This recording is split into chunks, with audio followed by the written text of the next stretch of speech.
സെഖര്യാവ് അദ്ധ്യായം 7. ദാര്യാവേഷ് രാജാവിൻ്റെ 4-ാം ആണ്ടിൽ കിസ്ലേവ് എന്ന 9-ാം മാസം 4-ാം തീയതി സെഖര്യാവിന് യഹോവയുടെ അരുളപ്പാടുണ്ടായി. ബേഥേൽക്കാർ യഹോവയെ പ്രസാദിപ്പിക്കേണ്ടതിന് സരേസരിനെയും രേഗേം മേലെക്കിനെയും അവരുടെ ആളുകളെയും അയച്ചു. സൈന്യങ്ങളുടെ യഹോവയുടെ ആലയത്തിലെ പുരോഹിതന്മാരോടും പ്രവാചകന്മാരോടും, ഞങ്ങൾ ഇത്ര സംവത്സരമായി ചെയ്തു വന്നതുപോലെ 5-ാം മാസത്തിൽ കരഞ്ഞും കൊണ്ട് ഉപവസിക്കണമോ എന്ന് ചോദിപ്പിച്ചു.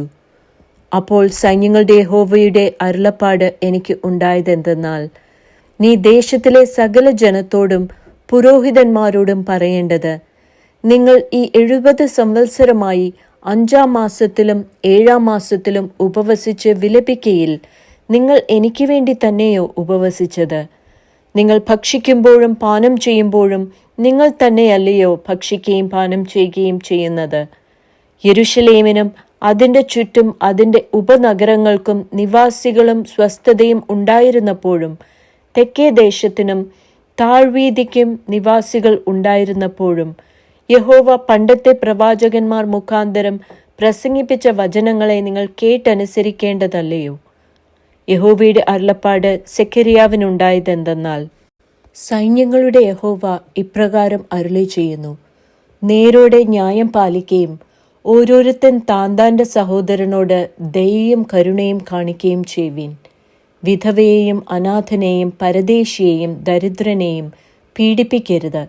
നിങ്ങളിൽ ആരും തൻ്റെ സഹോദരൻ്റെ നേരെ ഹൃദയത്തിൽ ദോഷം നിരൂപിക്കുകയും അരുത്.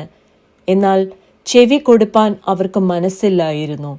അവർ ദുശ്ശാഠ്യം കാണിക്കുകയും കേൾക്കാതെ വണ്ണം ചെവി പൊത്തിക്കളയുകയും ചെയ്തു. അവർ ന്യായപ്രമാണവും സൈന്യങ്ങളുടെ യഹോവ തൻ്റെ ആത്മാവിനാൽ പണ്ടത്തെ പ്രവാചകന്മാർ മുഖാന്തരം അയച്ച വചനങ്ങളും കേട്ടനുസരിക്കാതെ വണ്ണം ഹൃദയങ്ങളെ വജ്രം പോലെ കടുപ്പമാക്കി.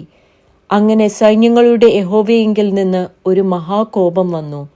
ആകയാൽ ഞാൻ വിളിച്ചിട്ടും അവർ കേൾക്കാതിരുന്നതുപോലെ തന്നെ അവർ നിലവിളിക്കും, ഞാൻ കേൾക്കയില്ല താനും എന്ന് സൈന്യങ്ങളുടെ യഹോവ അരുളി ചെയ്യുന്നു. ഞാനൊരു ചുഴലിക്കാറ്റുകൊണ്ട് അവരെ അവർ അറിയാത്ത സകല ജാതികളുടെയും ഇടയിൽ പാറ്റിക്കളഞ്ഞു. ദേശമോ ആരും പോക്കുവരത്തില്ലാതെ വണ്ണം അവരുടെ പിമ്പിൽ ശൂന്യമായി തീർന്നു. അങ്ങനെ അവർ മനോഹര ദേശത്തെ ശൂന്യമാക്കി കളഞ്ഞു.